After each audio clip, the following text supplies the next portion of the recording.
बरस, आपको भरोसा किसी पर सिर्फ 5 ही बरस करना है। ठीक लगे तो जारी रखिए, न ठीक लगे तो हटाइए। मैं आपको एक आंकड़ा देता हूं, पूरे देश में 5 ऐसे राज्य हैं जिसमें 1/3 देश की इकोनॉमी, अर्थव्यवस्था है। वो 5 राज्य कौन है?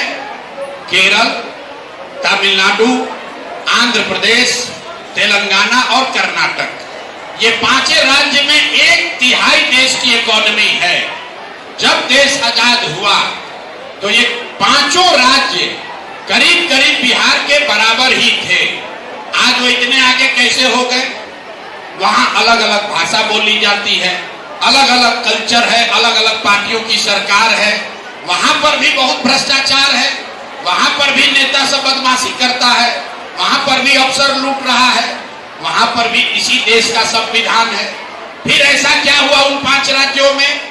अगर आप ध्यान से उसका अध्ययन कीजिएगा तो आपको पता चलेगा एक यूनिक बात, उन 5 राज्यों में आज तक कोई भी मुख्यमंत्री 10 बरस से ज्यादा समय तक लगातार मुख्यमंत्री नहीं रहा।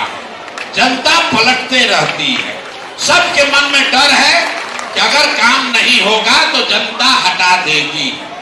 अगर कल होकर आप जनसुराज को चुन दिए, जनसुराज के नेताओं में भी डर खत्म हो जाए कि जनता हमको हटा सकती है, तो वो भी काम नहीं करेगा।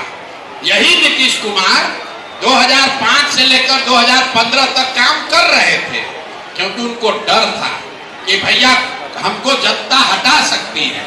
अब उनको मालूम है कि भैया पटना में कितना भी ट्रैफिक जाम हो, पटना में नाला चाहे बरसात में आपके घर में चला जाए, आपके बच्चों के लिए पढ़ाई ना हो, डेली गोली चल रहा है, फिर भी आदमी क्या कहता है?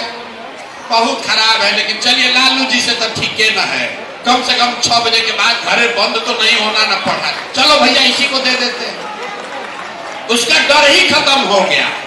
और नीतीश जी का भाषण सुनिए, वो यही कह रहे हैं, ए भाई पटना में 6 बजे के बाद रेस्टोरेंट नहीं खुलता था। अरे भाई, अगर 6 बजे रेस्टोरेंट बंद होता था या लोग घरों में भाग जाते थे, इसीलिए तो लालू यादव को हटाया लोगों ने, आपको बैठाया। अब 6 बजे वाली बात कह के कितना दिन शासन कीजिएगा? अब ये बताइए कि पटना बेंगलोर के जैसा कब बनेगा? जनता ये जानना चाहती है। जब तक नेताओं के मन में डर नहीं होगा, तब तक सुधार नहीं हो सकता।